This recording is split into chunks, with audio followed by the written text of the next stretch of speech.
더욱 진검합니다. 내가 매일 십자가 앞에 더 가까이 가오니 구세주의 흘린 고백 띄어서 나를 정케 하소서. 우리 구주의 넓은 사랑을 증명할 자 없으며 주가 주시는 참된 기쁨도 헤아릴 수 없도다. 내가 매일 십자가 앞에 그 가까이 가오니 구세주의 흘린 고백 비로소 나를 정케 하소서.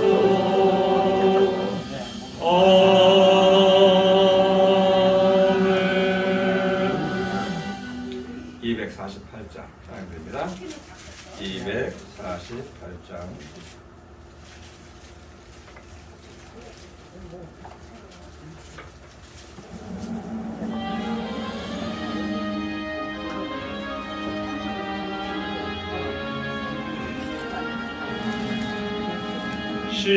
시온의 영광이 빛나는 아침 어둡던 이 땅이 밝아오네. 슬픔과 애통이 기쁨이 내리 시온의 영광이 비춰오네. 시온의 영광이 빛나는 아침 빼였던 종들이 돌아오네. 오래전 선지자 꿈꾸던 복을 만민이 나같이 노리겠네. 보아라 광야에 화초가 피고 말랐던 시냇물 흘러오네. 이 산과 저 산이 마주쳐 울려 주의 은총을 찬송하네. 땅들아 바다야 많은 섬들아 찬양을 주님께 드리오라.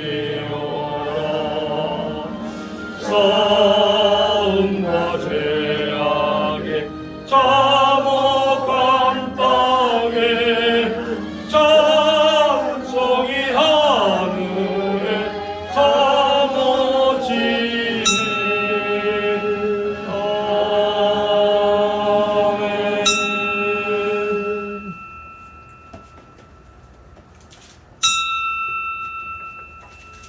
다같이 찬송가 549장 부르시면서 예배 부르며 우리 한 목소리로 응답을 드립니다. 549장.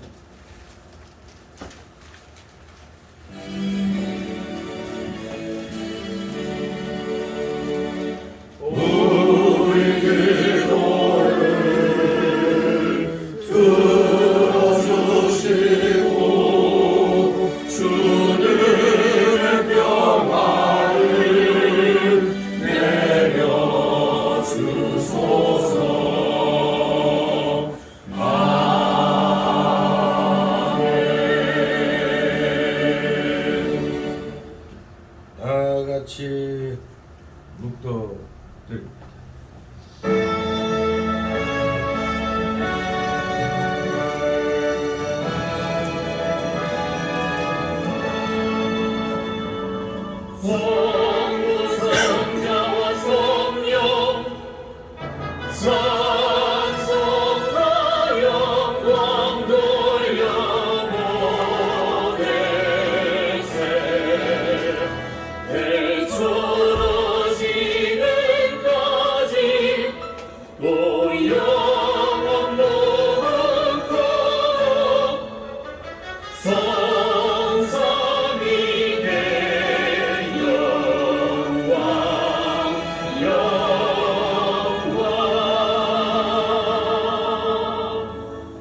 속에 정한 마음을 창조하시고 내 안에 정직한 영을 새롭게 하소서. 아멘. 다 같이 일어나셔서 찬송가 547장 하나님 앞에 오릅니다. 547장.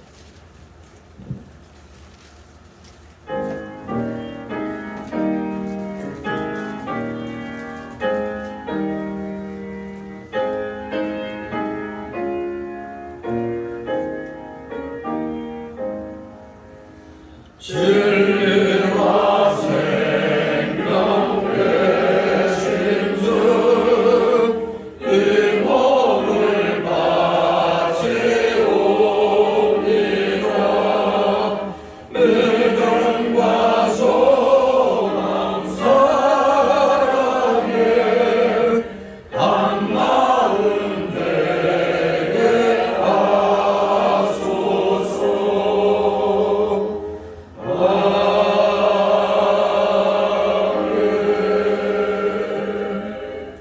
다 같이 교동문 34번 교독합니다. 찬송가 뒤에 바로 교동문 나옵니다.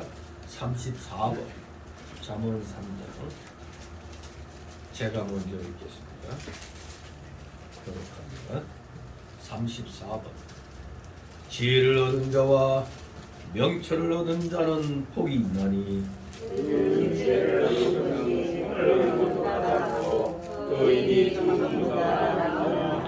지혜는 진주보다 귀하니 너의 사모하는 모든 것으로 이에 비교할 수 없도다.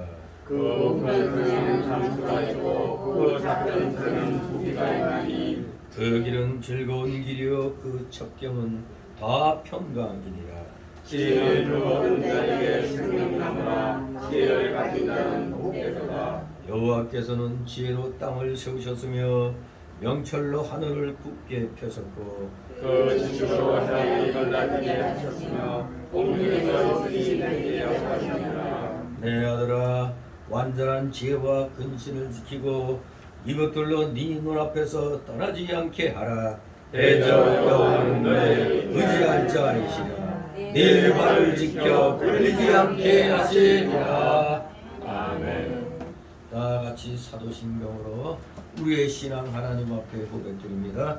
전능하사 천지를 만드신 하나님 아버지를 내가 믿사오며 그 아들 우리 주 예수 그리스도를 믿사오니 이는 성령으로 잉태하사 동정녀 마리아에게 하시고 본디오 빌라도에게 문안을 받으사 십자가에 못 박혀 죽으시고 장사한 지 사흘 만에 죽은 자 가운데서 다시 살아나시며 하늘에 오르사 전능하신 하나님 우편에 앉아 계시다가 이로서 산 자와 죽은 자의 심판으로 오시리라. 성령을 믿사오며 거룩한 공예와 성도가 서로 교통하는 것과 죄를 사하여 주시는 것과 몸이 다시 사는 것과 영원히 사는 것을 믿사옵나이다. 아멘. 다같이 찬송가 1장 하나님 앞에 올립니다. 찬송가 1장.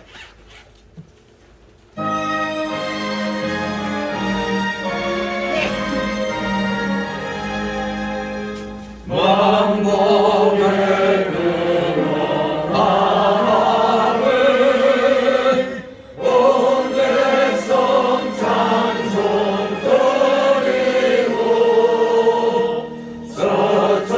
서천사여 찬송하세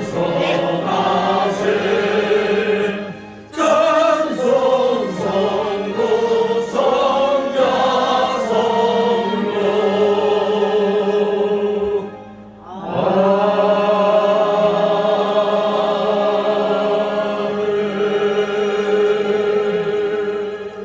그 자리에서 하나님 말씀 받습니다.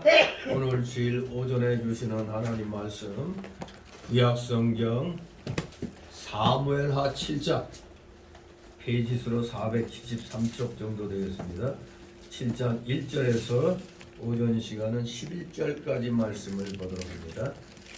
사무엘하 7장 1절에서 11절까지 제가 봉독해 올립니다. 여호와께서 사방의 모든 대적을 파하사 왕으로 궁에 평안히 거하게 하신 뒤 왕이 선지자 나단에게 이르되 볼지어다 나는 백향목 궁에 거하거늘 하나님의 괴는 휘장 가운데 있도다. 나단이 왕께 구하되 여호와께서 왕과 함께 계시니 무릇 마음에 있는 바를 행하소서. 그 밤에 여호와의 말씀이 나단에게 임하여 가라사대 가서 내 종 다윗에게 말하기를 여호와의 말씀이 네가 나를 위하여 나의 거할 집을 건축하겠느냐. 내가 이스라엘 자손을 애굽에서 인도하여 내던 날부터 오늘날까지 집에 거하지 아니하고 장막과 회막에 거하며 행하였나니 무릇 이스라엘 자손으로 더불어 행하는 곳에서 내가 내 백성 이스라엘을 먹이라고 명한 이스라엘 어느 지파에게 내가 말하기를 너희가 어찌하여 나를 위하여 백향목집을 건축하지 아니하였느냐고 말하였느냐. 그러므로 이제 내 종 다윗에게 이처럼 말하라. 만군의 여호와께서 이처럼 말씀하시기를 내가 너를 목장 곧 양을 따르는 데서 취하여 내 백성 이스라엘의 주권자를 삼고 네가 어디를 가든지 내가 너와 함께 있어 네 모든 대적을 네 앞에서 멸하였은즉 세상에서 존귀한 자의 이름같이 네 이름을 존귀케 만들어 주리라.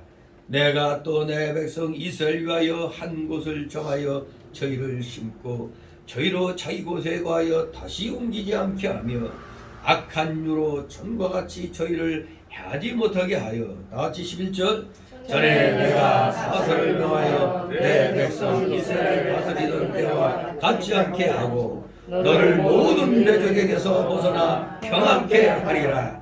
여호와가 또 내일 이르노니 여호와가 너를 위하여 집을 이루고. 아멘. 모두 제자리에 앉아주시 기 바랍니다. 이 시간 하나님 앞에 목회기도 올립니다. 거룩하시며 전지전능하신 하나님 아버지, 오늘도 주님의 사랑하시는 자녀들이 세상 일 뒤로하고 하나님 나라와 그 의를 먼저 구하려고 이렇게 오늘 주일을 거룩히 구별케 하여 주시고 이렇게 주님 전에 나와 경배드리게 하시지. 아버지, 이들의 중심을 받으시옵고 이들의 찬송과 전기와 감사와 영광 주님 홀로 받으시옵소서.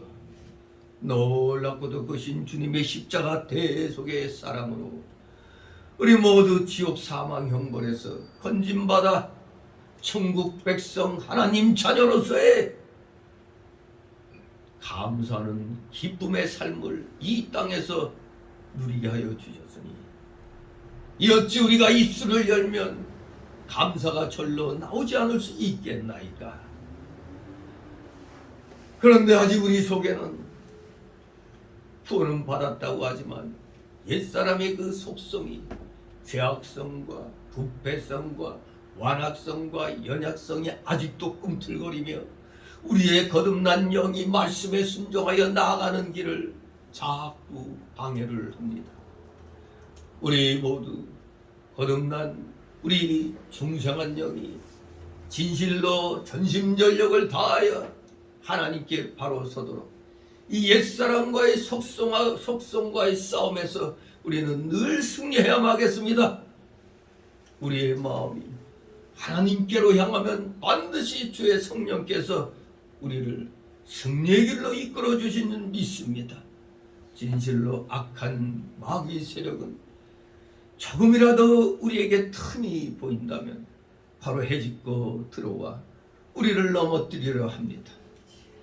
우리가 이 세상 생활하다 보면 날마다 말씀에 힘입어 살아간다는 것이 너무 힘들다는 것을 우리는 체험하게 됩니다. 말씀의 은혜 받고 말씀대로 살아야겠다고 다짐하고 결심하며 세상으로 나가지만 또 세상의 악한 세력과 부딪히다 보면 육과 혈일기가 먼저 나오게 되는 걸 보게 됩니다. 아직도 우리는 훈련을 많이 받아야 되는 줄 압니다. 우리 하나님의 자녀들에게 이 세상을 훈련장으로 허락하여 주셨기 때문에 이 세상은 결코 녹록하지 않은 세상이라는 것을 우리는 익히 알고 있습니다. 그렇기 때문에 우리는 매일매일 말씀을 읽고 말씀 붙잡고 기도하며 그 말씀대로 살아가려고 노력하도록 주의 성령께서 이끌어 주시는 줄 믿습니다. 여기에 온전히 순종할 때 우리는 승리의 삶을 살게 되는데, 말씀에서 잠시 떠나면은 금세 마귀에게 잡혀 하나님의 종이 아니라 마귀의 종로를 할 때가 너무 많이 있습니다. 아버지 용서하여 주시옵소서. 하지만 다시 힘을 내서 일어나 하나님만 바라보고 십자가의 주 예수 그리스도만을 바라보면서 나아간다면 또다시 주님께서 저희들을 붙들어 주시고 세워주시고 의의 길로 인도하여 주시는 줄 믿습니다. 아버지 감사를 드립니다. 작금의 모든 세월들 참으로 너무나 기가 막힌 어려운 세월들이었습니다. 나라가 자유를 잃은 공산사회로 가는 그런 참으로 살떨리는 그런 느낌을 갖고 5년을 살고, 또 2년간의 코로나 팬데믹으로 정치 방역에 의해서 우리 기독교가 너무나 많은 핍박을 받았습니다. 1만여 개의 교회가 문을 닫고 100만 명의 그 이상의 성도들이 교회를 떠나는 일들, 교회에 그렇게 은혜를 받았으면서도 코로나 거짓 선동에 넘어가 교회를 향하여 돌을 던지는 자들이 너무나 많이 있었습니다.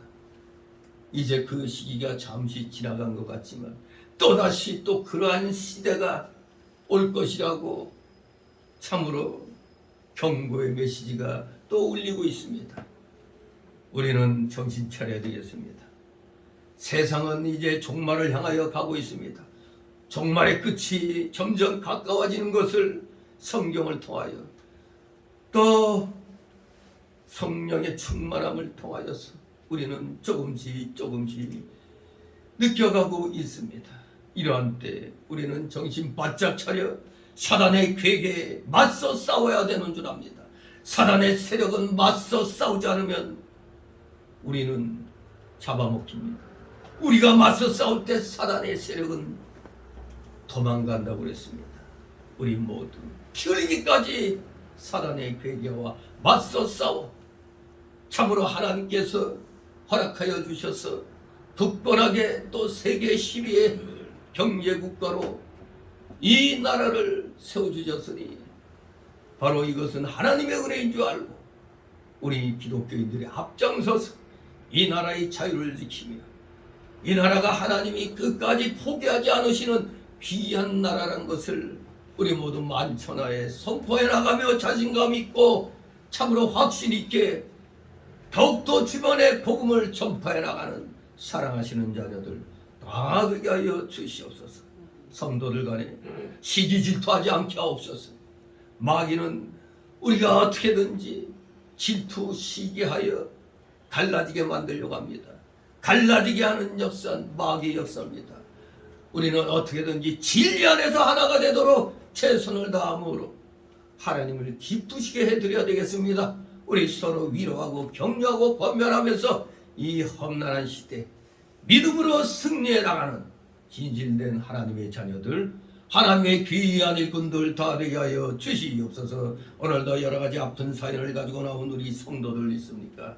모든 것 다 하나님 앞에 내려놓고 맡기게 하옵소서. 맡기는 자가 진정 믿음의 실력이 있는 줄 압니다.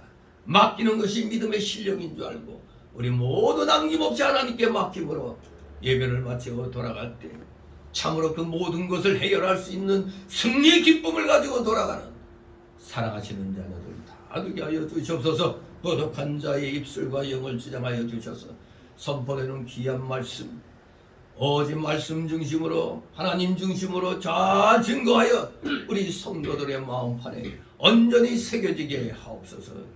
부족한 자 아버지 오직 십자만을 바라보며 귀한 말씀 진거토록 하옵소서.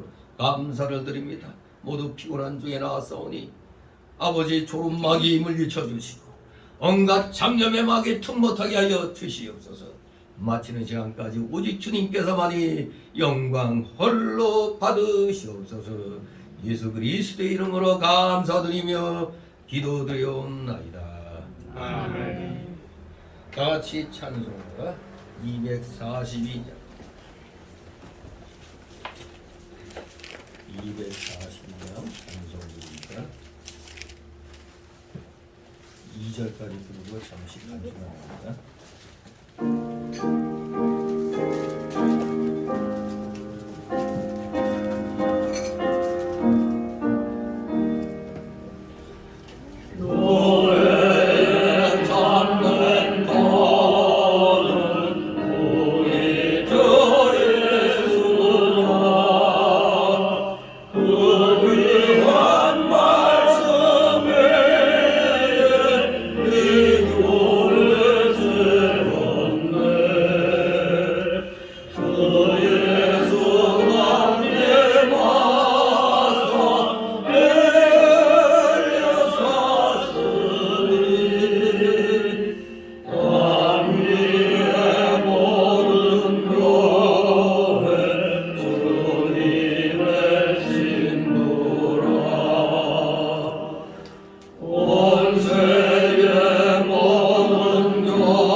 주님의 이름으로 여러분을 환영합니다.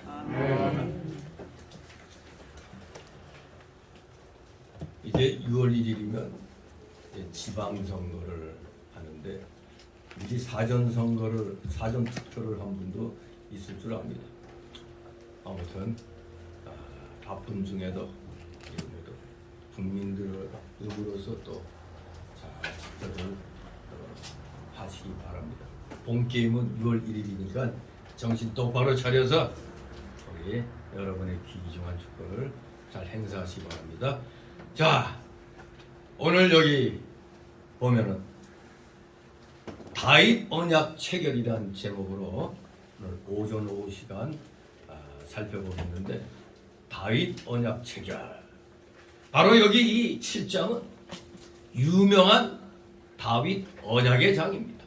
다윗 언약의 장.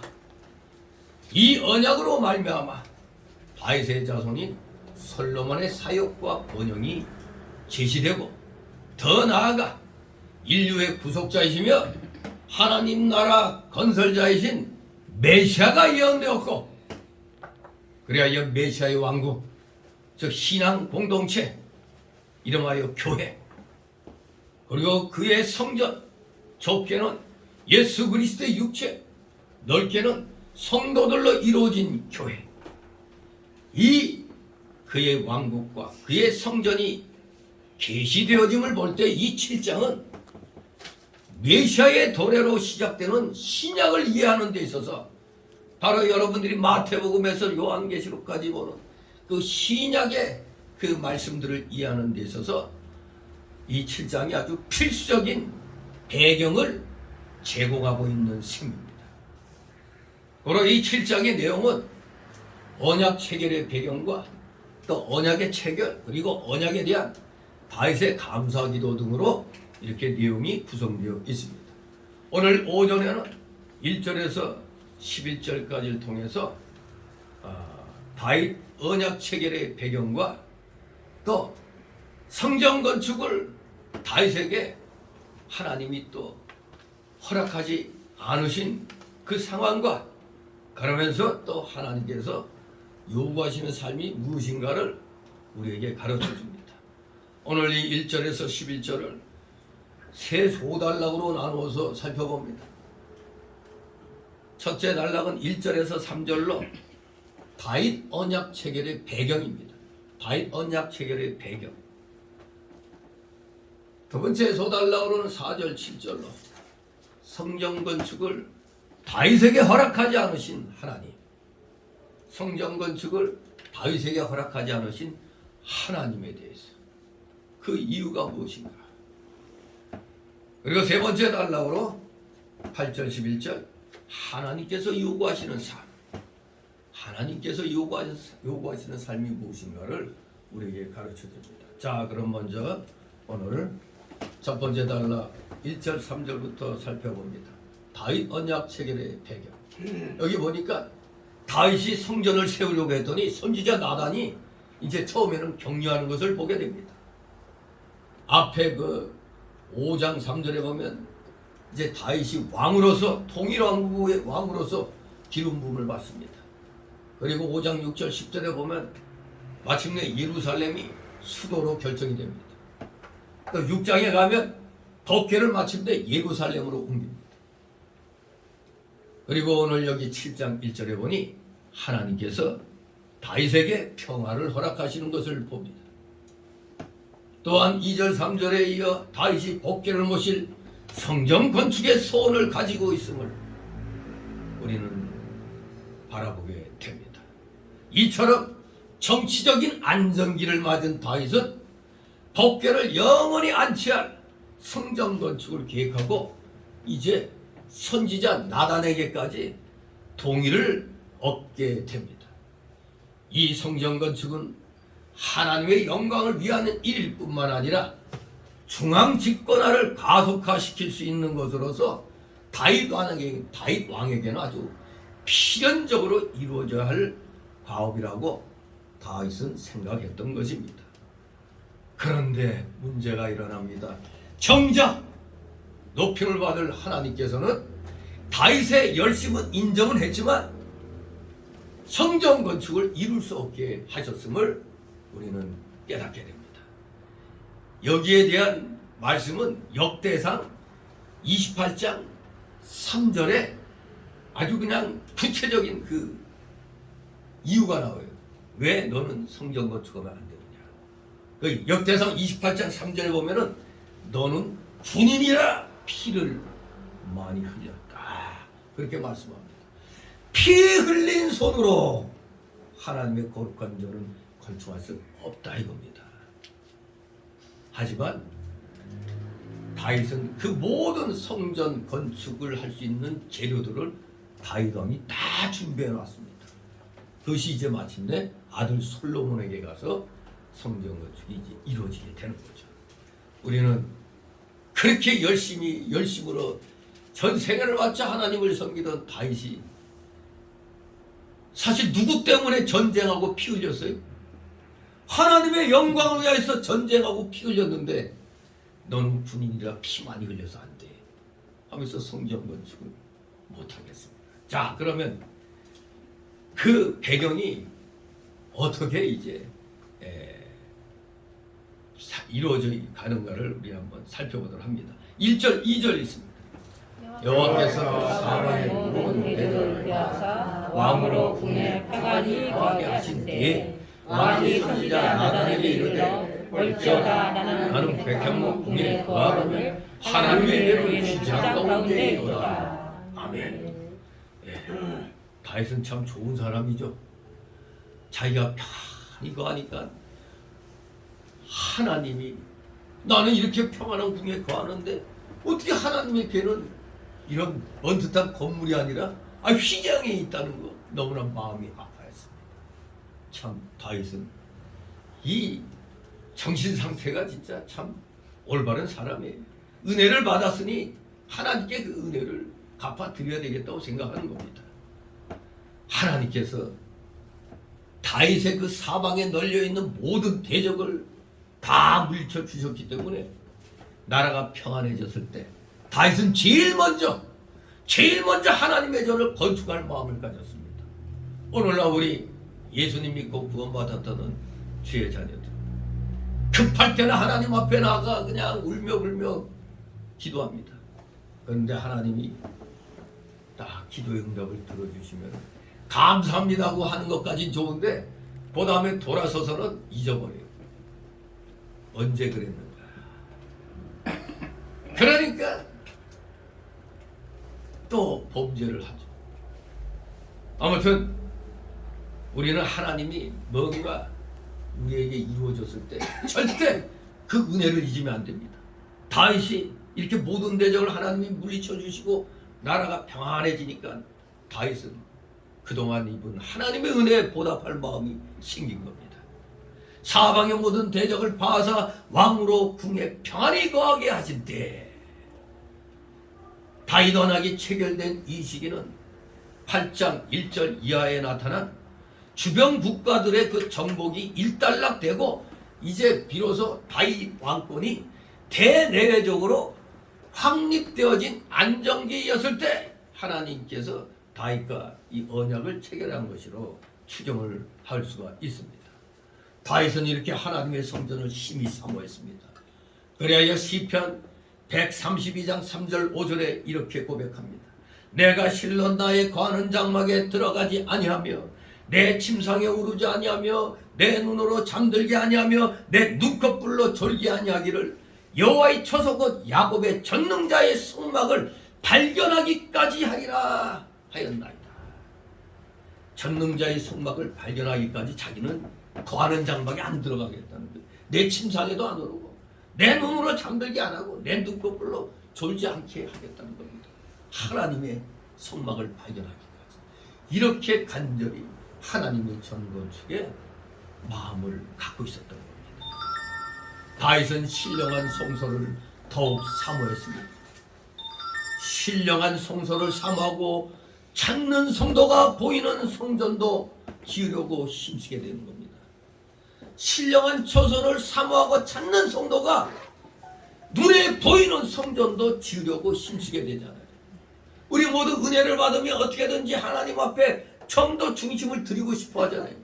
옛날에는 한창 대한민국 교회들이 붕댈 때 10명 이상만 모이면은 예배당 건축하려고 그랬어요. 왜? 그때는 하나님의 역사가 강력하던 때라 하여간 교회 세우면 모여들 때였어요. 주변에 뭐 5, 60년 된 교회들이 다 그때 기반을 닦은 교회들이에요. 오늘날 갑작스럽게 커진 교회들은 다 그 기업들의 경영 그 원리를 이용해 가지고 이 교회 규모를 키웠지. 그리고 양도둑질 해가지고 교회 규모 키운 거지. 그 옛날에 진짜 천막 치고 이 좁은 방에서부터 시작해가지고 큰 예배당 만든 교회들 그 개척교회 목사들이 참 대단했던 겁니다. 오늘날엔 그저 머리 써가지고 그냥 인본주의로 그냥 교회 예배당만 그냥 크게 건축하려는 혈안이 되다 보니까 아주 서슴없이 양도둑질도 아주 대놓고 합니다. 그냥 옆에 교회들 교인들 다 끌어가는 겁니다. 그냥 별의별 감언이설로. 아무튼 우리는 그렇게 하면 안 됩니다. 우리는 마음이 더욱더 주님을 사모하는 마음이 모이니까 야 우리도 한번 좀 뻗듯하게 좀 지어보자. 이런 마음이 저절로 일어나가지고 해야 되는데 다 보면 목사들 머리에는 교인이 몇 명 있다. 교인들 집을 담보해갖고 은행에서 빌린다. 그래가지고 짓고 그래서 되면은 교인들에게 그 1.5배 내지 2배로 또 집을 아파트나 이걸 내준다. 뭐 이런 계획으로 이렇게 또 많이 또 건축을 해요. 그러다가 시절을 잘못 만나면 어떻게 됩니까? 졸지에 쫄가닥하죠.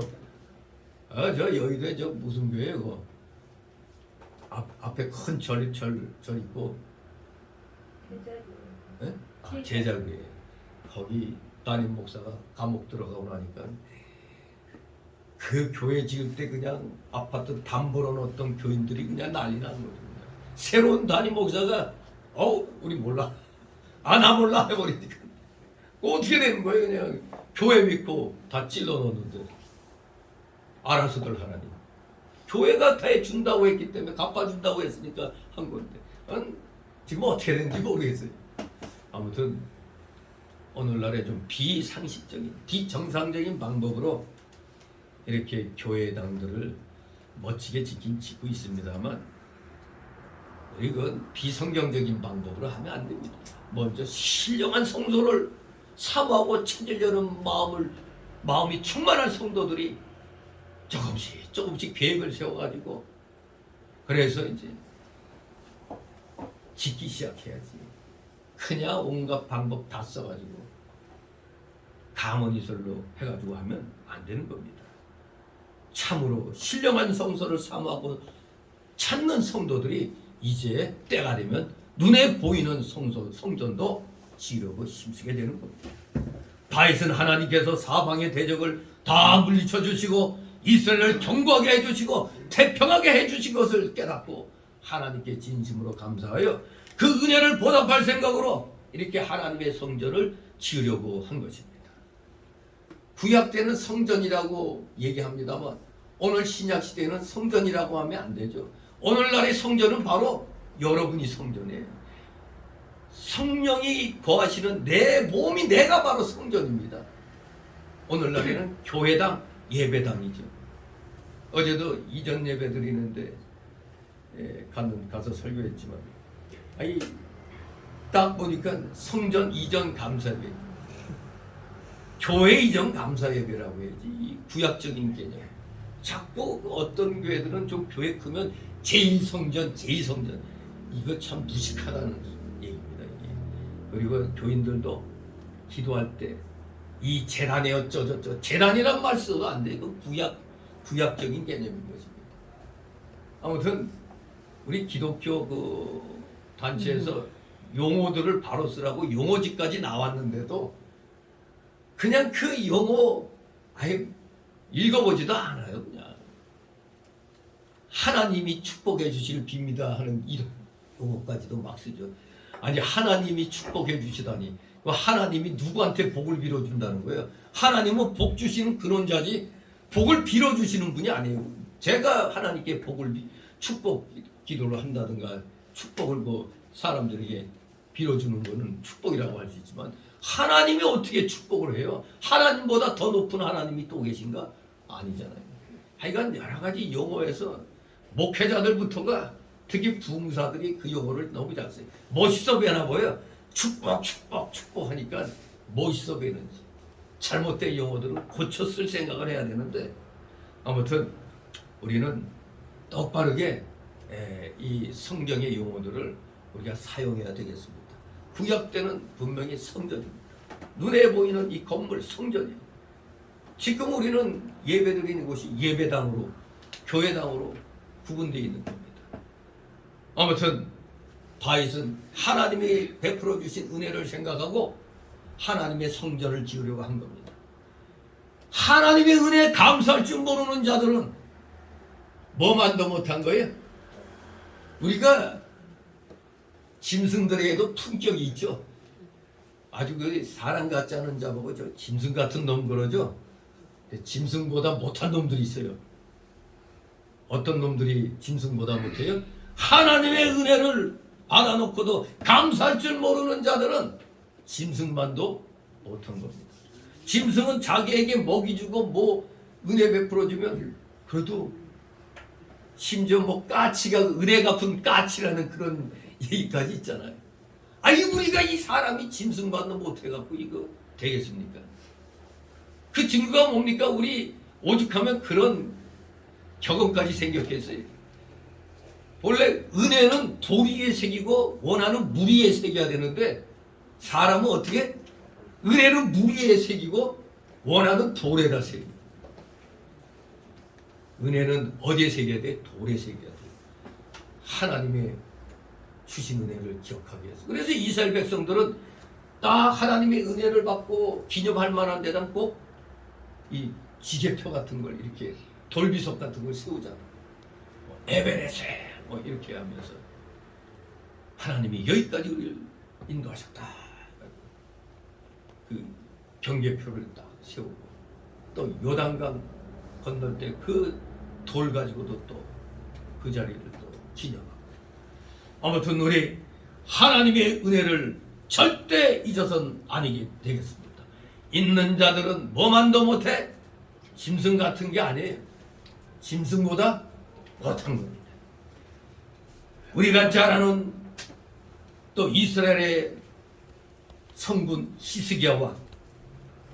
히스기야 왕이 하나님의 은혜를 많이 받았는데 그 받은 바 은혜에 보답지 않았더니 하나님의 진노가 히스기야 왕과 유다와 예루살렘에 임하게 되었다고 역대하 32장 22절 이하에 말씀하고 있습니다. 은혜를 받아놓고 기억하지 못하면 하나님이 손해하십니다. 절대 여러분들은 하나님의 마음을 시원케 드리는 자들이 되어야지 소음케 하는 자들이 되어서는 안 되겠습니다. 다윗은 참으로 마음이 아팠습니다. 나는 백향목 궁에 거하거늘 하나님의 괴는 휘장 가운데 있도다. 단식합니다. 다윗 자신은 이렇게 좋은 백향목으로 만든 궁에 거하는데 하나님에게는 그저 단순히 그저 이 휘장 가운데 있는 것을 생각하니 다윗 왕의 그 양심이 편치 않았습니다. 사실 그때 이 휘장 가운데 괴를 모셨는데 사실 뭐 임시성을 띈 처소였죠. 이 휘장 안에는. 그러나 그것은 하나님이 그들 가운데 임재하고 계심을 상징하는 장소였기 때문에 사실 인간 편에선 성경 건축을 조급하게 앞당길 필요는 없었습니다. 상징적인 거거든요. 여기에 내가 너희 가운데 임재하고 있다. 그걸 상징하는 그 표일 뿐입니다. 그러니까 우리 편에서 자꾸 조급하게 성전을 건축해야 되겠다. 건축해야 되겠다. 그렇게 생각할 필요는 없었던 겁니다. 왜 그렇습니까? 하나님은 우리 인간이 만든 구조물 안에 제한되어서 활동하는 분이 아니시잖아요. 무소무제하신 분이잖아요. 무소무제. 동해 번쩍 서해 번쩍 아니 계신 곳이 없습니다. 하나님의 편재성. 그러니 이러한 하나님을 그저 우리 인간적인 이 단순한 이 이성으로 성전 건축을 한다는 것은 사실 잘못된 그런 생각이었습니다. 하나님이 그렇게 하도록 해야 시작을 하는 거지 앞당겨 가지고 자꾸 생각하는 것은 너무 널뛰는 겁니다. 성전이 내 집보다 나아야 되는데 내 집이 성전보다 나은 것을 보고도 양심이 평안하다 하는 성도는 하나님께 불충성하는 자들입니다. 여러분들 그 우리나라 애국운동의 그 아주 그냥 깃발을 높이던 저 정가원 목사의 사랑제일교회 거기 해외에서도 사마로마보러 왔다가 교회 건물 보고 참 탄식이 나와요. 너무나 그냥 허름하거든요. 그냥 장의자도 그렇고 오래된 장의자예요. 그런데 전국에서 아예 새벽부터 아까 유튜브 보니까 새벽부터 그 예배 참여하려고 앞에서 줄 서 있더라고요. 그 사랑제일교회. 하여간 난 사람은 난 사람이고 아무튼 그 양반을 욕하려면 적어도 자기 집 팔아가지고 교인들 어려운 교인들 나눠주고 나서 그 사람 욕하면 욕할 자격이 있다고 볼 수도 있죠.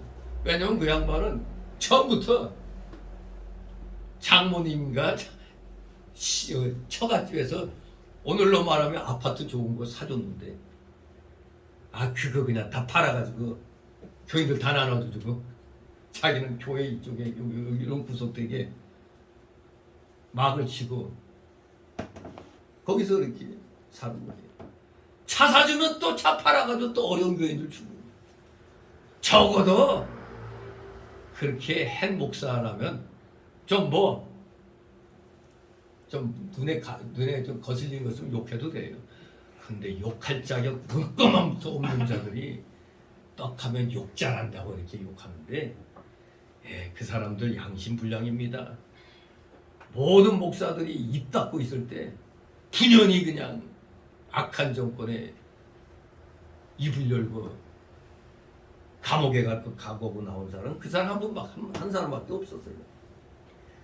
그 사람이 광화문운동으로 오늘날 그래도 정권을 바꿔서 자유민주 체제를 지켰잖아요. 아무튼 우리 누굴 욕할 때 내가 과연 욕할 자격이 있나 그것부터 잘 살피고 해야 돼요. 우리 또 성도들이 그저 남의 교회 그냥 뻔듯하게 멋진 교회 그거 보고 부러워할 게 아닙니다. 저거 교회 개척한 목사는 처음에 얼마나 힘들게 그걸 했다는 걸 알아야죠. 그리고 거기에 충성한 교인들 아주 그냥 있는 거 없는 거 다 갖다 바치면서 충성한 사람들이 있었기에 그렇게 되는 겁니다.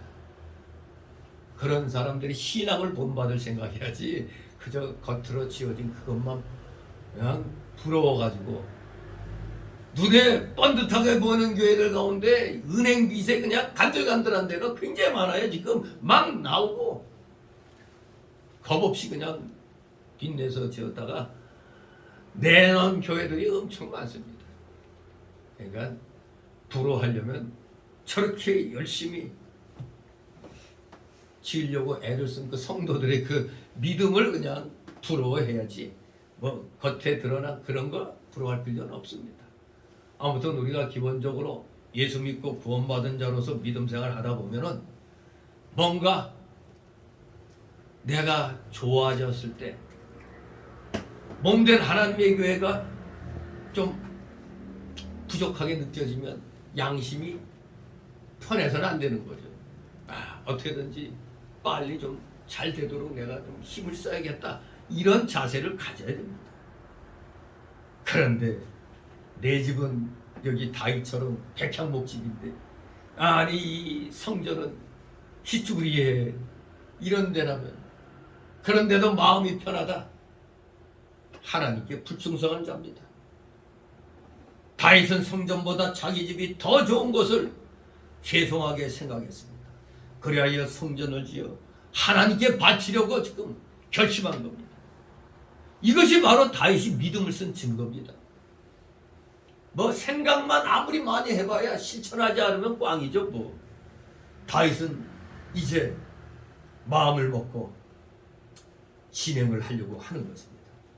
이스라엘이 바벨론 포로에서 돌아와 하나님의 성전은 황무하게 되었는데 이스라엘 백성들은 그저 자기 집 짓는 데만 급급했기 때문에 하나님께서 그들의 그 잘못된 중심을 징계하신 것이 학개서 1장 3절 6절에 말씀하고 있잖아요. 포로지에서 70년의 포로 생활하고 돌아왔는데 누가 돌아오게 했어요? 하나님이 은혜로 포로 생활에서 해방시켜줬는데 돌아와가지고는 내 집 짓는 데만 그냥 앞장섰어요. 우리가 참 미국의 그 청교도들 메이플라워 타고 신대륙에 발을 딱 내리는 그 청교도들이 제일 먼저 한 게 뭐라고요? 교회부터 졌어요. 우리 한국 사람은 제일 먼저 뭐부터 할까요? 내 거할집부터 짓죠. 1차로 교회 예배당 짓고 그 다음에 학교 짓고 그 다음에 바로 자기들 집을 짓고 이렇게 청교도들은 철저하게 하나님 중심으로 했기에 그들을 보시고 하나님이 오늘 미국을 세계 최강의 나라로 만들어 주신 겁니다.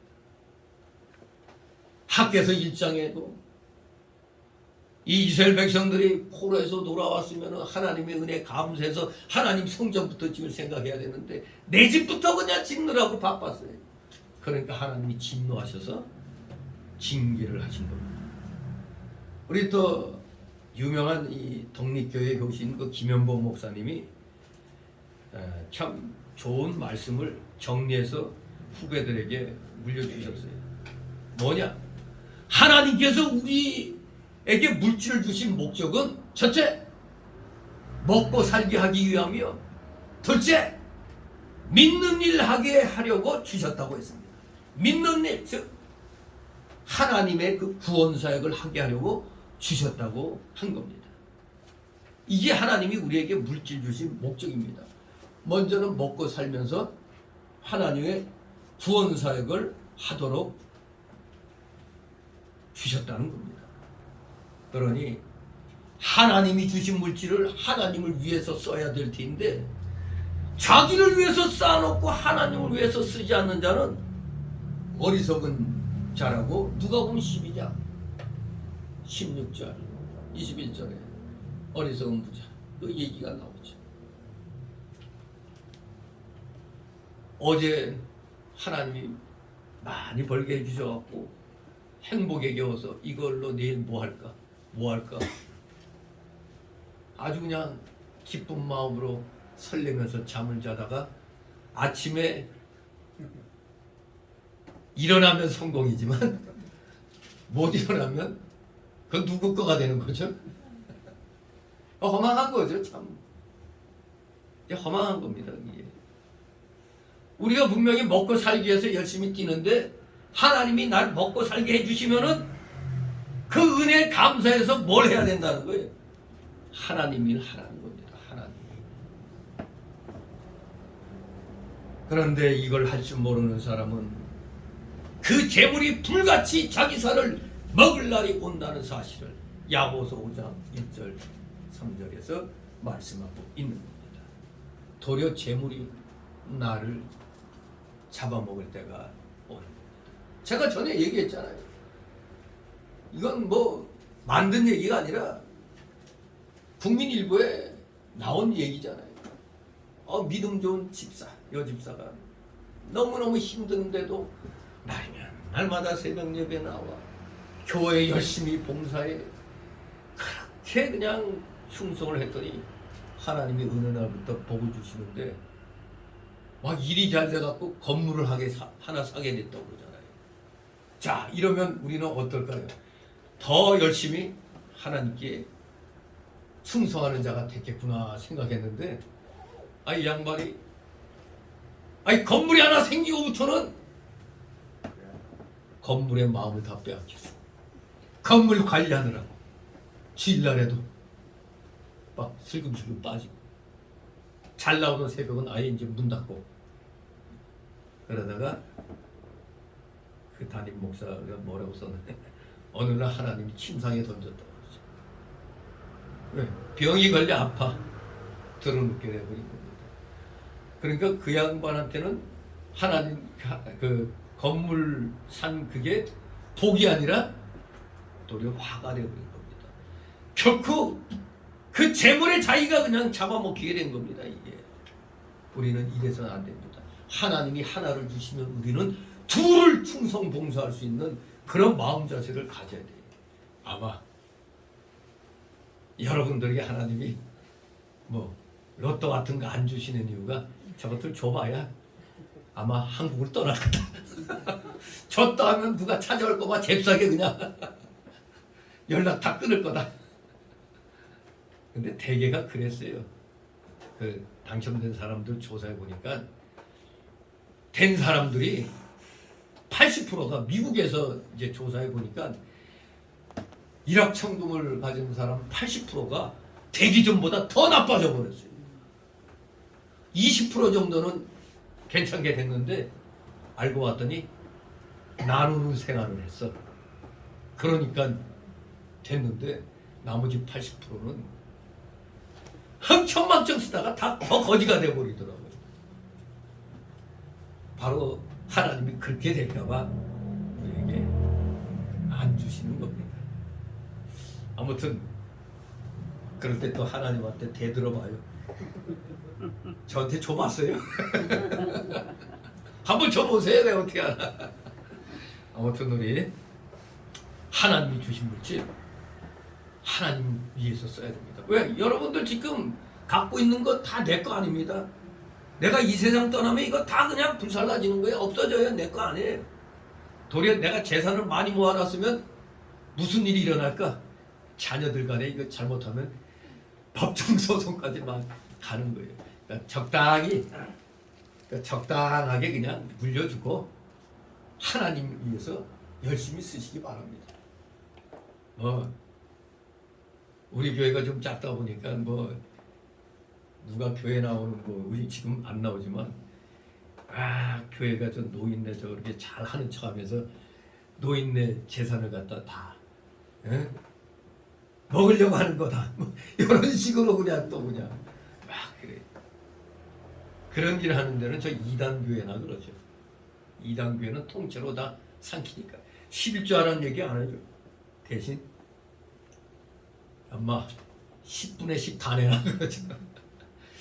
진실로 여러분, 하나님은 우리가 먹고 살도록 해주시면서 그러면서 내가 너에게 베풀어준 은혜를 잊지 말고 나의 영광을 위한 일에 힘쓰라고 물질을 주셨다는 거 결코 여러분 잊지 마시기 바랍니다.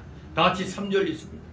나단이 왕께 구하되 여호와께서 왕과 함께 계시니 마음에 있는 바를 행하소서. 아멘. 분명히 다윗은 중심이 불타오르는 그 충성심으로 하나님의 전을 지켰다고 뜨거운 마음이 있었습니다. 그래서 전심으로 하나님께 구했습니다. 그리고 누가 뭐라고 해도 하나님 보시기에 다윗은 정직한 일만 행했기 때문에 열왕기상 14장 8절에 보면 하나님께서 다윗과 함께 계셨다고 분명히 기록하고 있습니다. 전심으로 하나님을 찾고 하나님 보시기에 정직한 일만 행하니 어찌 하나님이 함께 하지 않을 수가 있겠습니까? 그래서 다윗이 사실 이 성전 짓고자 하는 이 마음 자체는 그 마음 자체, 이 생각이 나게 한 그 근원은 바로 하나님이 함께 계신 증거입니다. 하나님이 함께 하셨기 때문에 하나님이 베푸신 은혜를 잊지 아니하고 나는 백향목중에 거하는데 어찌 하나님이 이런 초라한 휘장에 계시면 되겠는가 하는 그 마음이 생긴 겁니다. 하나님이 항상 같이 계시니까 자기는 그렇게 충성스러운 마음이 생긴 거예요. 그랬더니 나단 선지자는 다윗의 성전 짓겠다는 걸 좋게 여겼습니다. 그럼 좋게 여기지 그거 나쁘게 여기겠어요. 그러면서 다윗을 격려했습니다. 무릇 마음에 있는 바를 행하소서. 자, 여기까지 딱 보면은 전후 문맥 다 끊어버리고 여기까지만 보면 나단 선지자가 다윗을 인정해서 성전을 짓도록 격려했다 이렇게 볼 수 있는데 사실 이제 전후 문맥을 때 쭉 살펴보면은 이 나단 선지자의 말 중 전반부는 맞아요. 하나님께서 왕과 함께 계시다는 거 그건 맞습니다. 그런데 후반부는 틀렸어요. 무릇 마음에 있는 바를 행하소서 한 말은 틀린 겁니다. 사무엘상 16장 18장 12절에 여호와께서는 다윗과 함께 계신다고 했습니다. 그 말은 사실이었지만 다윗이 행하려고 마음 먹고 있었던 성전 건축은 사실 하나님의 뜻이 아니었던 겁니다. 그 마음 자체는 기특해. 하지만 다윗으로 하여금 성전 건축을 하도록 하나님이 원하신 게 아니었다 이겁니다. 하나님 뜻이 아니었는데 나단 선지자는 여기에서 잠시 그저 다윗의 중심이 기특하고 갸륵했기 때문에 이렇게 격려의 말을 준 걸로 봅니다. 하나님의 뜻과 격려는 우리 성도의 행위의 표준이 되어야 하며 이를 무시한 행동은 그 어떤 명분을 붙인다 해도 교만과 방종이 될 수가 없습니다. 하나님의 뜻이 너는 준비하는 일만 해라. 다윗 왕에게는 성전 건축을 준비할 수 있는 그것만 허락하신 겁니다. 모든 여건을 성전 건축을 준비할 수 있도록 하신 겁니다. 정작 성전 건축은 그 아들 솔로몬에게 맡기신 거죠. 왜? 피를 많이 흘렸기 때문에. 아무튼 다윗은 그 마음이 한마디로 열심히 특심이 되었기 때문에 이제 성전 건축을 자기가 직접 제 손으로 하려고 잠시 좀 흥분을 한 겁니다. 하나님 뜻은 아니란 말이야. 하나님 뜻은 너는 그저 재료만 준비하라는 거였어요. 근데 이것을 내가 하겠다고 하는 걸 나단 선지자가 격려까지 하니까 사실 잘못하면 좀 우쭐해질 수도 있는 거죠. 하나님 뜻을. 그러니까 이 마음은 갸륵하고 좋아요. 하지만 아무리 마음이 중심이 갸륵하고 좋다고 해도 하나님의 뜻이 아니면 해서는 절대 안 되는 것입니다. 자, 이러한 상황 가운데 이제 4절 이하의 언약이 이제 체결이 됩니다. 자, 사실 그 4절에서 17절까지가 언약의 그 체결에 대한 그 내용인데, 이 다윗의 성전 건축 의사에 대해서 2절에 그 다윗의 그 마음, 그 뜨거운 마음, 성전 건축의 의사에 대해서 하나님께서 선지자 나단에게 이 4절 이하에 지시하고 있는 말씀이 되겠습니다. 그 요점은 이렇습니다. 첫째, 5, 6절을 통해서 하나님의 무소부지하심을 알렸습니다. 그리고 둘째, 8절, 11절 통해서 다윗의 번영에 대해서 약속하셨습니다. 그리고 12절, 16절에 보면 솔로몬에게 성전 건축을 위임한다고 선지자 나단에게 말씀하십니다. 결코 역대상 28장 3절 말씀대로 다윗의 성전 건축 의사는 하나님에 의하여 거절이 됩니다. 그러나 여기서 우리가 유의할 점은 다윗이 단순하게 그저 성전 건축의 부적격자로 거절된 것은 아니라는 사실입니다. 그는 어떤 의미에선 성전 건축보다 더 중요한 신성한 언약을 체결하는 당사자가 되었기 때문입니다. 그저 단순히 그냥 너는 성전 건축의 부적격자야, 그래서 거절됐다, 이렇게 봐서는 안 되고 성전 건축보다 더 중요한 신성한 언약을 체결하는 당사자가 되었다는 그 사실, 이것이 중요한 것이죠. 자, 그래서 이제 두 번째 해달라고 4절 7절 성전 건축을 다윗에게 허락하지 않은 하나님. 자, 4절 7절 있습니다. 그 밤에 여호와의 말씀이 나에게 임하여 가라사대 가서 내 종 다윗에게 말하기를 여호와의 말씀이 내가 나를 위하여 나의 거할 굴을 건축하겠느냐. 내가 이스라엘 자손을 애굽에서 인도하여 내던 날부터 오늘날까지 집에 거하지 아니하고 장막과 회막에 거하며 행하였나니 이스라엘 자손을 너그러 행하는 곳에서 내가 내 백성 이스라엘을 복이라고 명한 이스라엘 온 지파에게 내가 말하기를 너희가 어찌하여 나를 위하여 백성 건축을 건축하지 아니하였느냐고 말하였느냐. 아멘. 우리 하나님께서는 다윗의 이 뜨거운 마음을 진정을 시킵니다. 나단 선지자에게 나타나셔서 다윗이 하나님의 성전 짓는 것을 금하게 하셨습니다. 그 이유는 하나님께서 출애굽시부터 다윗 때까지 약 500년간 장막에 거하셨잖아요.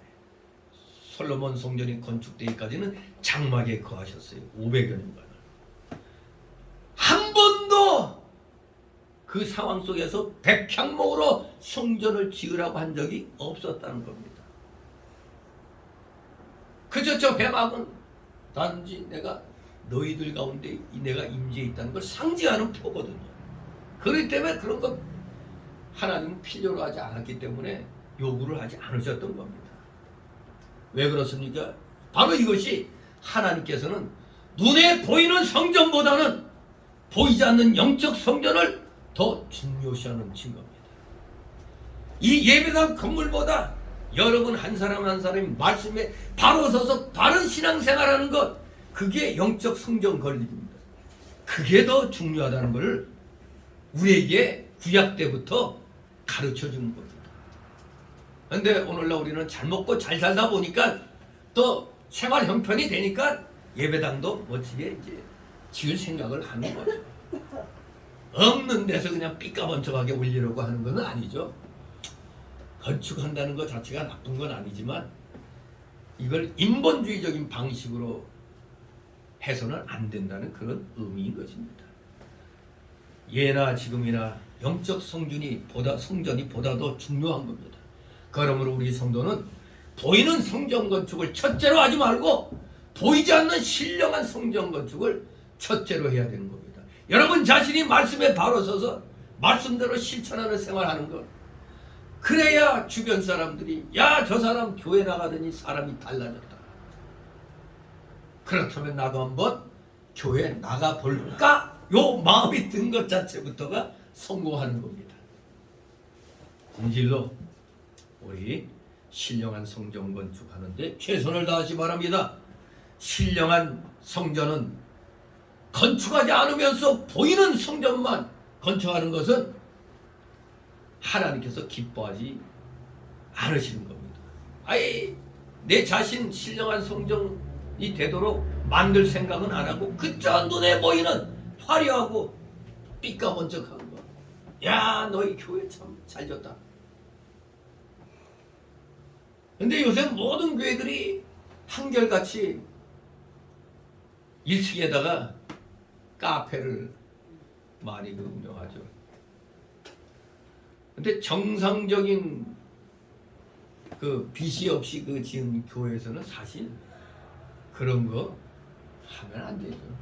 그게 돈이 없으니까 이제 좀 그렇게 해서라도 좀 이렇게 해보려고 하는 그런 의도죠. 원래는 그 1층은 원래가 주차장이 되는데 거기에다가 칸 막아놓고 막 그런 교회도 많이 있습니다. 아무튼 건물 짓는 건 좋으나 무리하다 보니까 자꾸 편법을 쓰고, 그 어떤 데는 분명히 그 딱 이렇게 교회 건물은 건물인데 그 주인이 교회인데 밑에는 그냥 다 상점이 들어서 있는 그런 게 있잖아요. 돈 없이 짓다 보니까 이제 그렇게 해서 이제 빚을 갚으려고 이제 그러는 거죠. 그 마음 자세는 좋았지만 운영하는 방식에서는 좀 과연 하나님이 기뻐하시겠는가, 그렇게 또 보이죠. 나중에 보면은 교회 그 새 건물에 새 내는 거 보면 나중에 거기에서 이제 월세 나오잖아요. 요거 때문에 또 문제가 생겨요. 장로하고 또 담임 목사하고 또 운영하는 그런 데서 슬쩍슬쩍 또 가롯 유다 같은 사람들이 이제 생기죠. 아무튼 보이는 성전 물론 보기에는 좋습니다만 먼저, 그러니까 보이는 성전 짓는 게 나쁘다는 게 아니라 그 전에 먼저 뭐부터 해야 된다? 신령한 영적 성전부터 우리가 건축해 나가야 돼요. 그러기 위해서는 우리가 아브라함의 그 믿음을 본받아야 되는 거죠. 어떤 신앙? 떠나는 생활, 떠나보내는 생활, 본토를 떠나 친척을 떠나 아비집을 떠나는 생활을 해야 우리의 신령한 영적 성전이 건축이 되는 겁니다.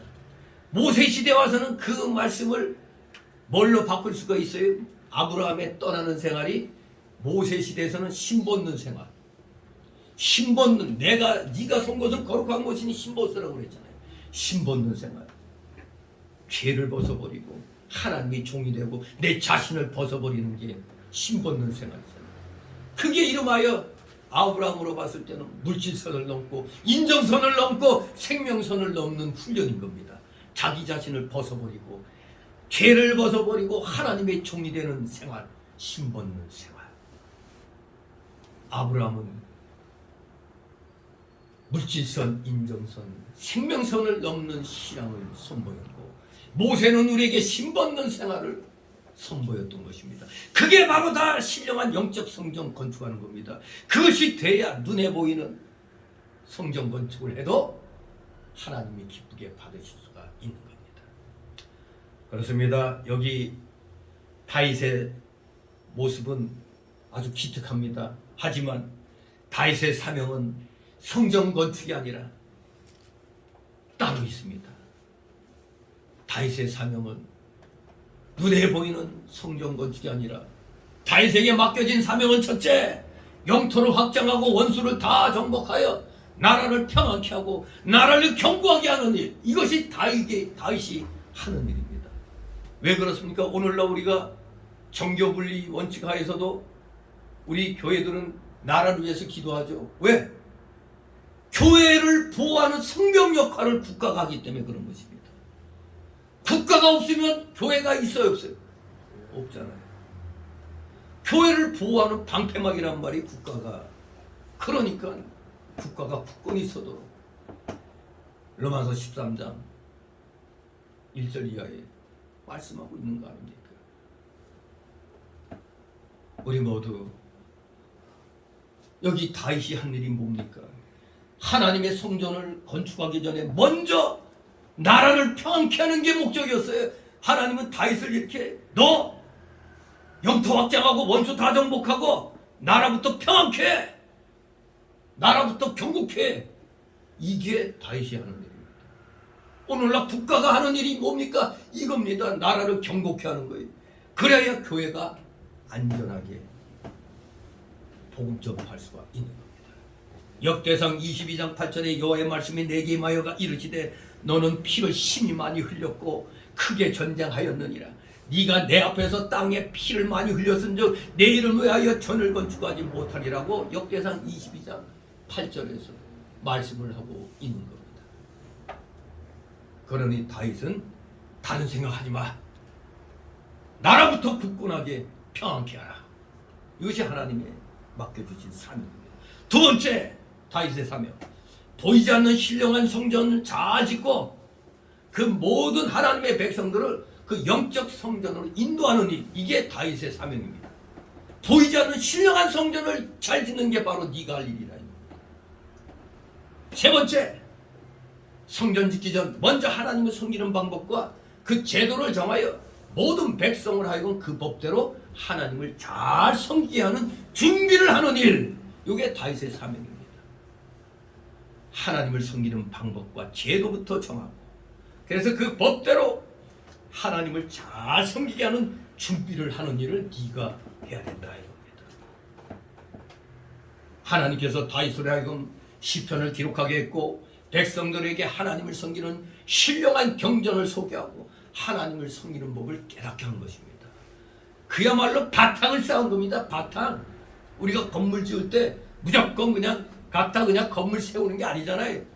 바닥부터 뭐 우리 여기 주변에 그 지을 때 봐요. 그냥 완전히 다 허물어 가지고 완전히 다 파내버리잖아요. 기초를 튼튼히 하는 작업이 바로 다윗이 하는 일이었습니다. 이렇게 세 가지가 보이는 성전 건축의 기초인 것입니다. 이 세 가지 없이 그저 눈에 보이는 성전만 건축하면 내용은 없고 껍데기만 남게 되는 겁니다. 그런 곳엔 하나님은 계시지 않습니다. 그러므로 성전 건축은 아들 솔로몬에게 맡기고 그보다 더 중요한 기초 공사를 다윗에게 맡기려고 성전 건축을 하지 말라고 한 겁니다. 아주 그냥 엄청나게 중요한 사명을 다윗이 맡은 겁니다. 기초 공사를 잘한 다음에 그 위에 성전을 건축해야 성전이 견고하고 장구하며 하나님께서 거기에 계시게 되는 겁니다. 오늘날에도 예배당을 건축하기 전에 먼저 교육자가 즉 목회자가 신령한 세계를 발견하고 교인들을 그 세계로 인도하며 신령한 하나님의 말씀으로 영적 양식을 잘 공급해 줘야 돼요. 그래 오늘날 목회자들이 말씀 연구는 등한히 하고 그냥 방법만 연구합니다. 언제 신학교에 무슨 경영학이 어딨어? 교회 성장학이 어딨어요? 그게 오늘날 인본주의의 그 방식이거든요. 세상의 교회 그 신학교 과목에 교회 성장학이 떡하니 들어가요. 인본주의거든요. 세상 기업의 경영 원리대로 하는 겁니다. 오늘날 순복음교회가 세계적인 교회를 이룬 것도 그 내막을 보니까 중앙정보부의 그 조직을 갖다 모방해서 했다고 그래요. 뭐 아무튼 세계적으로 컸으니까 그게 성공했다고 볼 수가 있죠. 그런데 나라가 위태로울 때 제일 큰 예배당 갖고 있다고 뻥 맞췄지. 나라가 위태로울 때 뭐 했어요? 아무것도 안 했지. 그러다가 이제 정권이 바뀌니까 이제서야 나와가지고 정광훈 목사 하는 데 가서 이 빨갱이들 모조리 다 때려 죽여야 된다고. 그래도 지금이라도 그렇게 나오니까 감사한 일이죠. 네, 지금이라도. 네, 그렇습니다. 이 말씀의 깊이가 바로 잡혀야 불의함에 대해서 참고 있을 수가 없는 겁니다. 우리 예수 믿는 사람들은 불의에 대해서 침묵하면 안 돼요. 불의에 대해서 침묵하면 뭐가 되는 거죠? 불의와 동조하는 주가 되는 겁니다. 저는 어제도 이전 예배 가서 말씀드렸지만 목사님들 앞에서 비너하스의 의로운 분노를 가지라고 그랬어요. 불의에 대해서 입도 뻥끗하지 않는 목사들은 목사가 아니라고 그래요. 분명히 얘기했죠. 다시 한번 정교 분리의 원리에 대해서 목회자들한테 자세히 또 설명을 해줬죠. 상호 보완에 그런 원리가 또 있다는 걸 알아야 된다는 거예요. 아무튼 이렇게 오늘날의 목회자들은 먼저 하나님 말씀에 대해서 바로 알아야 돼요. 호세아서에 뭐라고 그랬습니까? 내 백성이 지식이 없어 망한다고 그랬잖아요. 성경 지식이 올바르게 되지 않으면 잘못된 걸로 전하니까 망할 수밖에. 건물 지을 때 기초를 자갈과 뭐 콘크리트 해가지고 몇 대 몇 배합을 해갖고 그 철근으로 이렇게 놓고 해서 올려야 되는데 이걸 모르고 그냥 무조건 그냥 갖다만 붓고 이렇게 하면은 못 믿잖아요. 어떻게 늘어질지 어떻게 알아요. 먼저 말씀에 대한 지식이 바르게 돼 있어야 돼요. 그러면 지식을 통하여 하나님의 성령의 역사하시면 지혜가 생깁니다. 지혜. 그래서 교인들을 신령한 세계로 바로 인도할 수 있습니다. 영적 양식을 잘 공급해줘야 돼요. 목회자들이 이 실력이 오늘날 너무 부족합니다. 연구들을 많이 안 해요. 자꾸 그냥 남 그냥 큰 거 그것만 따라가려고 그래요. 성도들이 영을 먼저 살려나가며 하나님의 뜻을 바로 깨닫게 만드는 것이 바로 보이는 성전의 기초 공사인 것입니다. 다윗은 성전 건축을 위한 기초 작업을 한 것이고 그 아들 솔로몬은 그 기초 위에 눈에 보이는 성전을 멋지게 건축을 한 것입니다. 그러니 그 모든 건축할 수 있는 재료는 누가 준비해놨다? 아버지 다윗 왕이 해줬다 이겁니다. 자, 이제 세 번째 단락으로 8절 11절 이제 하나님께서 요구하십니다. 어떠한 삶을 살라 요구하십니다. 하나님께서 요구하시는 삶. 그렇게 살면 하나님은 다윗을 존귀케 해주시겠다고 약속하십니다. 하나님께서 성전을 건축하려는 다윗의 마음을 가상히 여기면서 허락하신 세 가지 약속이 있습니다. 9절과 11절에 그 세 가지 약속이 있는데 그 약속을 생각할 때 다윗은 사실 직접 성전을 건축한 자나 다름없는 큰 복을 받았음을 알 수가 있습니다. 다윗의 진실한 마음을 꿰뚫어 보신 하나님께서는 그의 섣부른 죄인은 거절하셨지만 그의 충성스러운 열정은 받으시고 그에게 풍성한 은혜를 허락하신 겁니다. 이처럼 하나님께서는 우리 인간에게 완전한 것을 요구하시는 것이 아니라 각자의 수준과 그 재능, 여건에 따라 최선을 다하는 진지한 삶을 요구하신다는 사실. 여러분들 지금 힘들고 어렵다고 나는 요거밖에 못해. 그 자학할 필요 없습니다. 그 수준에서 최선을 다하면 되는 거예요. 그 수준에서. 괜히 남은 저렇게 하는데 나는 왜 못해? 그럴 필요 없어요. 그 사람은 거기에 합당하게 또 하는 거니까 나는 지금 현재 내게 합당한 그 여건에 따라 하면 되는 거예요. 8절 9절 있습니다. 그러므로 이제 내 종 다윗에게 이처럼 말하라. 만군의 여호와께서 이처럼 말하시기를 내가 너를 목장과 양을 따르면서 피하여 내 백성 이스라엘의 주권자를 삼고 네가 어디를 가든지 내가 너와 함께 있어 내 모든 민족을 내 앞에서 멸하였으므로 세상에서 존귀한 자의 이름같이 네 이름을 존귀케 만들어주리라. 아멘.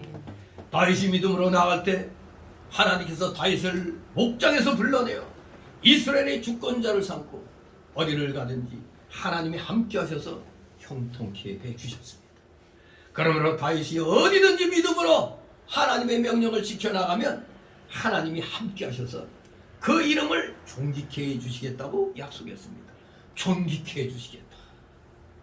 이름.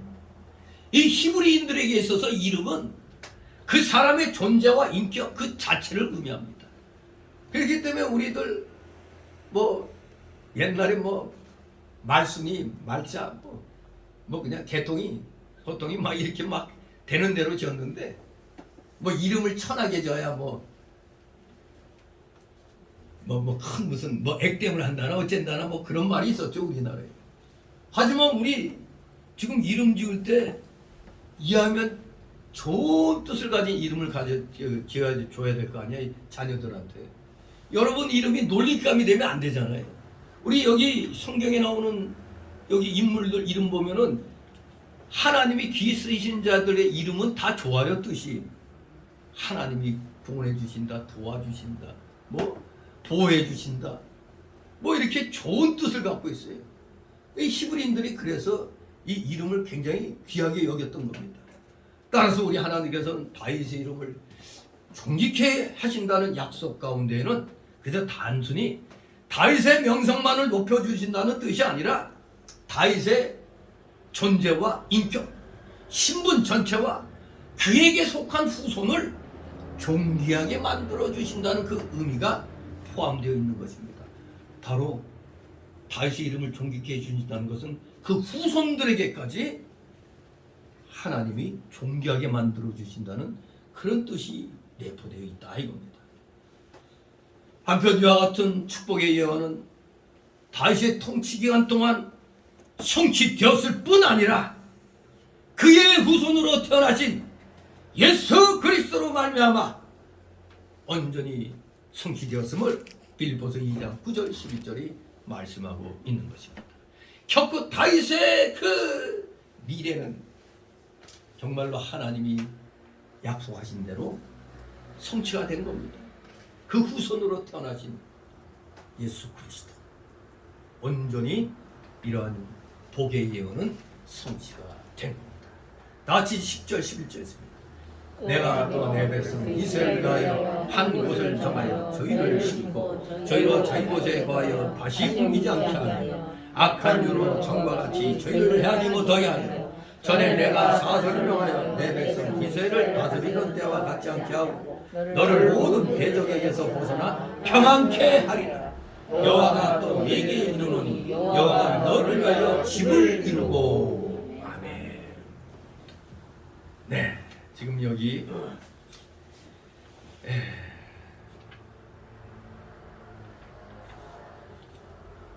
내 백성 이스라엘을 위하여 한 곳을 정했다고 했습니다. 한 곳이 어디입니까? 바로 약속의 땅 가나안을 말합니다.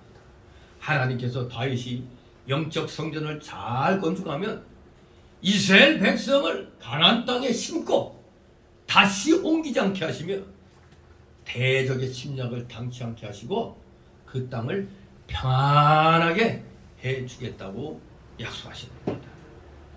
참으로 하나님의 이 약속 평안케 하리라. 여러분 이스라엘의 인사가 뭐죠? 샬롬, 평안, 평안하시오. 우리말로 안녕하세요. 안녕, 바로 그겁니다. 평안케 하리라.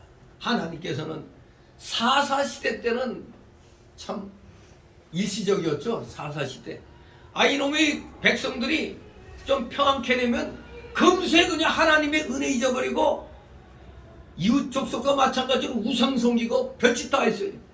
그러면 하나님이 진노하셔서 주변의 족속을 들어갔고 쳐가지고 그냥 또 노예같이 부림당하게 만들어요. 그러면 그 노예 같은 생활하다가 하나님께 부르짖어요. 회개하면. 그러면 하나님이 사사를 보내갖고 또 그 압정에서 해방시켜 줍니다. 그러면 잠시 감사하다가 조금 지나면 언제 그런 일이 있었나 하고 또 그냥 그야말로 이 이스라엘 백성은 너무 그냥 그 상품들이 참 못돼 먹었어요. 그냥 자기 위주로만 사는 겁니다. 정말 그러다 보니까 사사시대는 일시적이고 그저 국지적인 평화가 있었어요. 일시적으로. 그러나 다윗 시대에 와서는 보다 영속적이고 완전한 평화가 이루어질 것을 약속해 주셨습니다. 바로 이것이 얼마나 귀한 그런 약속입니까? 평안케 해주시겠다. 다른 곳에 다시는 옮기지 않게 하겠다 이겁니다. 가나안 땅에서 오래도록 평안케 살게 해주시겠다고. 이것은 어떤 의미가 있느냐? 쭉 미래로 가서 신약시대에 예수 그리스도로 인하여 이루어질 평화, 죄와 사망에서의 그 해방을 예표하는 것이기도 합니다. 지금 여기 이 11절의 이 말씀, 너를 모든 대적에게서 벗어나 편안케 하리라. 여호와가 또 내게 이루노니 여호와가 너를 위하여 집을 이루고. 이 말씀이 신약시대 예수 그리스도로 인하여 이루어질 죄와 사망에서의 그 해방, 그것을 예표하는 것이라는 것을 우리는 또 여기서 깨닫게 되는 것입니다. 너를 위하여 집을 이룬다고 했습니다. 다윗 왕통을 이루게 해 주시겠다는 겁니다. 다윗 왕통. 오늘날도 영적 성전을 건축하고 하나님과 동행하는 사람은 이와 같이 복된 자리로 하나님께서 인도해 주시고 그 집을 경복해 주시는 겁니다. 여러분도 하나님 말씀에 굳건히 서서 말씀대로 순종하고 겸손하며 절대 교만하지 아니하면 하나님께서 여러분의 집을 평안케 해주시고 그 집을 경복해 해 주실 것입니다. 우리 모두 다윗에게만 특별히 이런 은혜가 임한 게 아닙니다. 여러분도 오늘날에는 다윗 왕에게 임했던 이런 하나님의 이 평안, 이 굳건한 이 약속, 우리들에게도 동일하게 임한다는 것을 기억하시고 우리 모두 최선을 다하여 지극히 작은 것에서부터 충성함으로 하나님께 영광 돌려드리는 삶을 사는 우리 귀한 믿음의 성도들 되시기를 주님의 이름으로 축원합니다. 기도합니다. 거룩하신 하나님 아버지, 은혜를 감사드립니다. 참으로 우리가 믿음이 아무리 좋아도 열심히 특심이라 할지라도 하나님의 뜻에 맞지 않는 것이라면 우리는 바로 뒤로 하고 하나님의 올바른 뜻을 찾는데 전심전력을 기울이는 진실로 겸손한 자들 다 되게 하여 주시옵소서. 하나님께서는 우리가 열심을 품을 때 분명히 그 열심을 인정하십니다. 하지만 잘못되었을 때는 분명히 우리에게 또 새로운 길을 알려주신다는 것을 기억하고 우리 모두 어떤 경우에도 내 뜻을 자꾸 주장하지 말고 성경 66권 가운데서 하나님이 원하시는 뜻을 찾아 그 길을 향하여 나아가는 신실한 믿음의 일꾼들 다 되게 하여 주시옵소서. 감사드리며 예수 그리스도의 이름으로 기도드리옵나이다. 아멘. 다 같이 찬송 277절.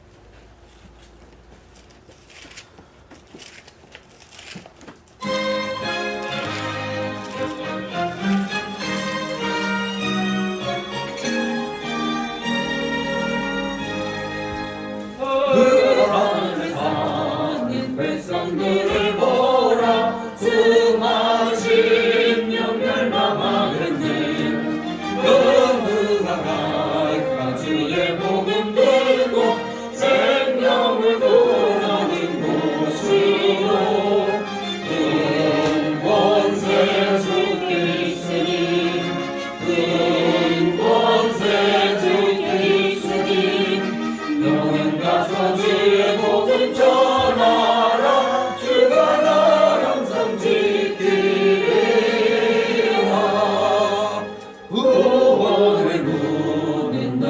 열렸으니 십자가 분명 일어나거라.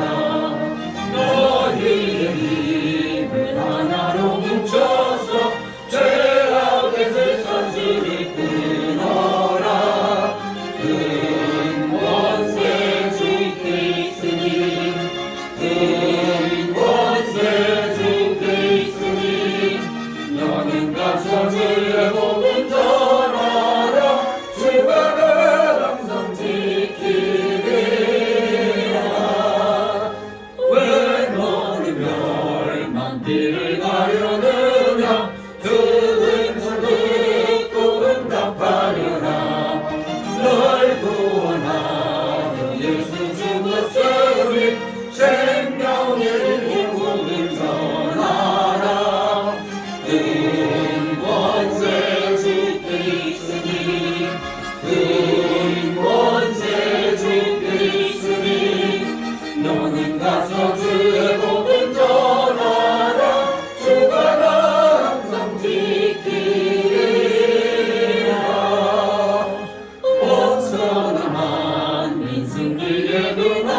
거룩과 하나님 앞에 부은 기도 올립니다.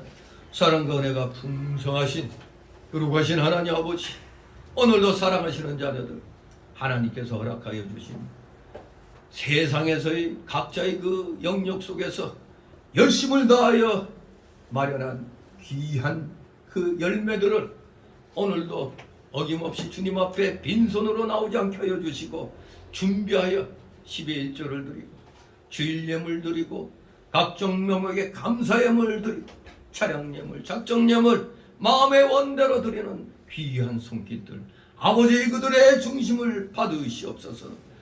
바치는 그들의 그 손길 기억하여 주옵시고 그들의 가정과 하는 생업 위에 오병이의 놀라우신 복이 임하게 하옵소서. 혹시라도 물질로 고통당하고 있는 우리 성도들 있습니까? 속히 그 물질의 고통을 극복하여 믿음의 실력을 더욱더 쌓고 그리하여 마침내 때가 되매 물질의 실력까지 아버지 속히 갖추어서 하나님의 영광을 위하여 마음껏 물질을 사용할 수 있는 진실된 믿음의 실력자들, 물질의 실력자들 다 되게 하여 주시옵소서. 드려진 귀한 예물 몸된 교회를 위하여 잘 사용되도록 늘 은혜로 충만케 하여 주시옵소서. 감사드리며 예수 그리스도의 이름으로 기도드리옵나이다.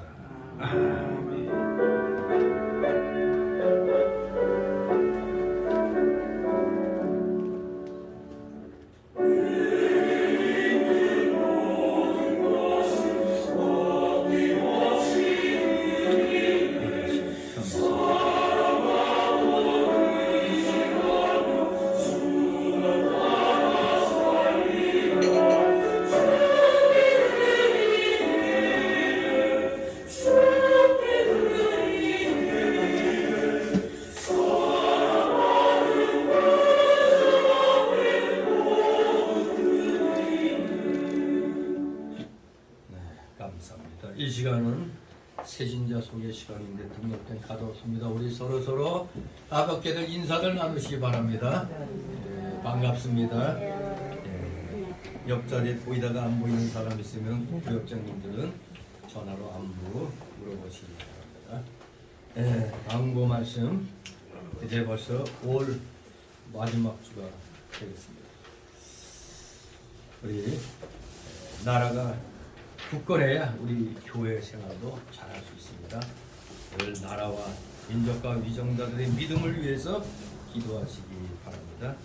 그리고 매주 토요일 오후 지금 11시, 오전 11시에 전도 행사를 하고 있죠. 우리 전도 부인회에서 토요일 전도 활동을 이제 2년 만에 이제 지금 시작하고 있습니다. 참여하지 못한 분들은 기도와 물질로 우리 전도 부인회를 도우시면 되겠습니다.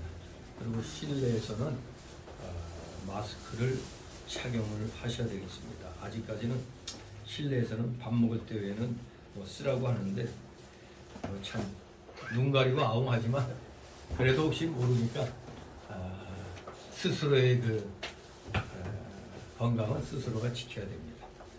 그리고 열심히 악과 싸우며 애국운동하는 여러 목회자들과 교회들을 위해서 많은 기도 부탁드리고 이제 우리가 교회에서 식사하는 것은 6월 첫 번째 주부터 하기로 했습니다.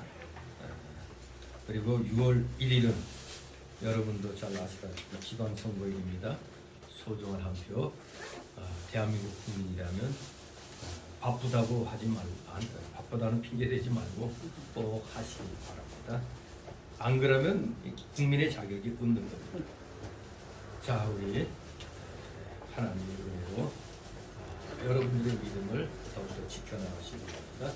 자, 다 같이 일어나셔서 62장 부르시고 축복 기도로 마칩니다. 62장.